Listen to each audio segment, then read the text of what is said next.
Now we hold your number as an aside. If you ever need to communicate with transceivers that weren't enchanted by me, there's a small button next to the dial which you can use to switch to normal frequencies. I'll be using this transceiver with number 6. What about number 1? I ask. Oh, it's probably his wife or whatever. Sure. Number 1, the transceiver I was using originally, Darren says. That one is Rose is using now. What about your wife? Kate says. Does she have number 0 transceiver? Yes, Darren says, but there is no 0 frequency. You need to know a secret code to be able to contact her by using these transceiver. I took this precaution to make sure that nobody who uses this transceiver can call her by accident. Do we know for sure that they're going to allow us to keep our transceivers after we get sent to our cells? Hadrick says. You will be allowed to keep any items you wish. King Servant says, having overheard our discussion, you will each have your own personal cell in which you can store your belongings, but you will be allowed to carry items with you as well. What about weapons? Darren says, are we allowed to use our own weapons and armor during the fights in the arena? Yes, as long as your weapon doesn't cast any spells, you're allowed to use any weapons you have at your disposal, the servant says. What do you understand by casting spells? I ask. Would an item that enhance your physical ability be considered spell casting? Depends on the nature of the item, the servant says. Without knowledge what item in particular you're referring to, I cannot give you a definite answer to your question. What do you understand by casting spells? Would an item that enhance your physical ability will consider spell casting? Should I tell him about the stat device? He seems chill about it. So I probably should, but I feel like he might steal it. So far there has been no situation where anyone tried to steal my stat device because it's so minuscule. But I probably shouldn't mention it to him.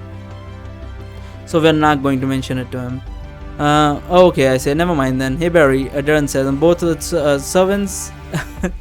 King's servant, I turn our heads towards him. How long can we delay our trip to the arena? Darren says. You know, the king's servant, can it wait half an hour? I was thinking I could cast some basic sharpness and durability enchantments on my friend's dagger, but find a shop that even sells elven daggers along the way. There is enough time, the Darren says. If you're looking for a shop that sells enchantment material, there should be one in the marketplace we'll be reaching shortly.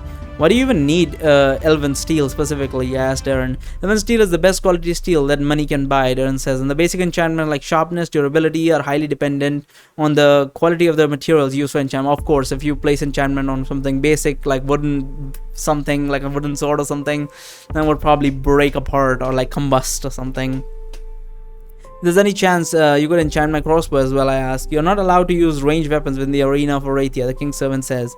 I'll be honest with you, Barry, Darren says. Even if ranged weapons are allowed, I would still not recommend getting your crossbow enchanted. It would be much better to buy a new one. Basic enchantment just isn't a good substitute for poor craftsmanship.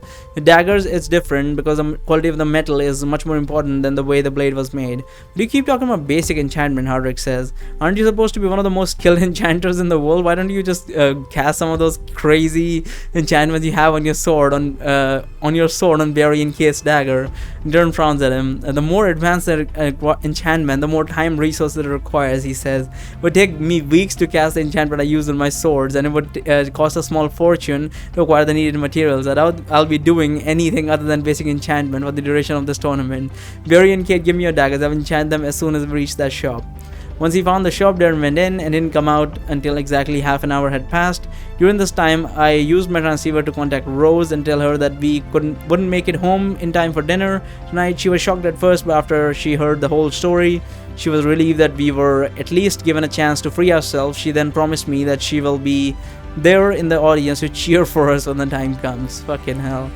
They're really taking a chilled back approach for like a death fight or whatever.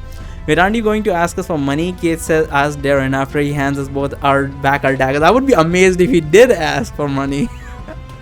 No, it's fine, Darren says. Delvin steel wasn't really all that expensive. I've got money to spare. Kate doesn't look like she fully believes him, but decides to not press the matter any further. Because I already have plenty of money, I could just give it to him, honestly, if he wants some. It took us about 2 more hours to get from the marketplace to the arenas. Once we reached our destination, we waved goodbye to the king's servant, and then we went inside a small building near the arena where we were told was the main office. The room was entered looked more like inside of a prison than an office, but there was one man sitting on the desk in front of us, seemed to be arranging some papers when we came in. The man paid us no mind until we finished what he was doing. Then he got up and greeted with a curt nod. I was told you'll be coming here tonight, he says in a disinterested tone. Only 3 of you will be participating, am I right? 4, Hardrick says with a wide grin as he hands him an admission letter from the king to the desk worker. I see, the desk worker says after he reads the letter. Very well then. Given that I'm the only one who is still working at this late. I will have to ask you to wait patiently in this lobby while lead each of you to your individual cells. Can we all go at once? Hardrick asks. No, the desk worker says. The master of Olander insisted that neither of you know the location of each of the cells. He also makes sure that you are each placed into separate divisions so that you cannot work together during the arena event. Divisions? Darren asks, confused. We'll start with the Lesethi, the desk worker says, ignoring Darren. Walks to the door behind him and he turns to me. This way, he says.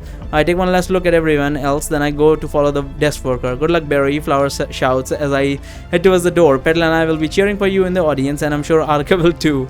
Once the door closes behind me, I start to walk slowly behind the desk worker as we both begin to make our way down a very long flight of stairs. We didn't exchange any words while we traversed the dark corridor beneath the arena. With all of the twists and turns we took, it was hard for me to tell if I could still find my way back by myself.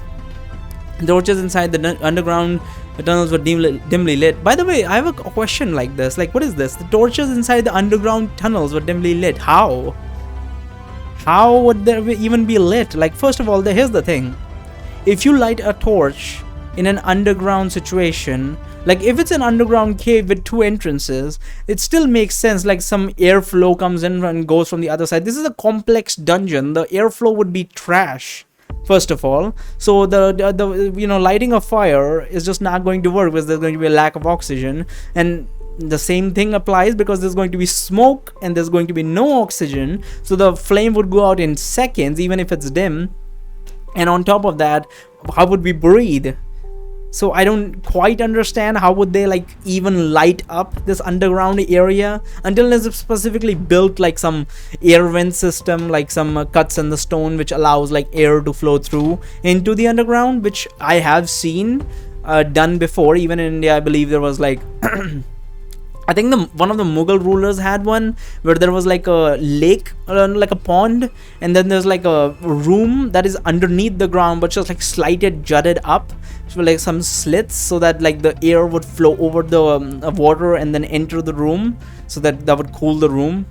So maybe it's like that, but it sounds like they're just underground. So I guess this is like magic torches or whatever. The torches inside the underground tunnels were dimly lit and all the doors looked the same. After a long period of silence, the desk worker finally chooses to speak. There are currently 2 empty cells left in your division, he says. Cell number 3 and cell number 5. They are located on the opposite sides of the recreational area. I haven't been ordered to place you in any of the specific spells. Which one would you prefer? I don't know, I say. What's the difference between the two of them? There is no difference, the desk worker says bluntly. No difference at all, I ask. None whatsoever. So why are you asking me then? I'm asking you to make a choice. Now choose. Which one will it? Cell number 3 or cell number 5? I mean, that's a very odd choice to make. Like, does it matter really? What is my transceiver number again? I think my transceiver number is 2, right? I guess it doesn't matter. Tell them I don't care either way. I don't care either way. I said pick whatever number you want. Cell number 5 it is then, the desk worker says in the same disinterested tone as before. Cell is located on the right side of the recreational area. His number is written on the door. Stops in front of the door. He pulls a key out of his pocket. This is the key to your cell, he says. As he hands me the key, you are advised to keep your belongings inside your cell. Why did he give me the key to the cell?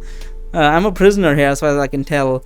You're advised to keep your belongings inside the cell, lock the door when you're away. You can choose to spend most of your time locked inside your individual cell if you wish, but you will be required to spend at least 2 hours a day in the recreational area during the recreational period in order to learn to get along with the new teammates.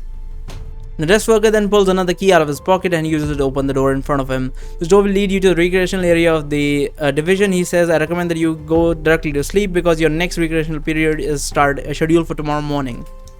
Nod to him, then go through the open door. Farewell, the desk worker says as he closes the door behind me. The room I now find myself in is only being lit by a few candles. The recreational area appears to be empty except for one particularly bulky man wearing leather armor who is now steadily approaching me. I've been waiting for you, the man says in a menacing tone. I heard that they'd be bringing you in tonight. Do I know you? I ask him confused. No, I don't see why you would, the bulky man says as he stops a few feet in front of me. I don't know who you are either. And why are you waiting for me, I say. Because I heard the guards talking, the man says. They were talking about a group of mage who killed the Earl of Olander, and I heard them say that a member of that group would be sent to our division tonight. I'll be I'll have to admit that I wasn't expecting a Stillwater. I remained silent. There would be no point in correcting him. I'd much rather him have everyone think that I'm all powerful Stillwater than give away the fact that I'm not a mage at all.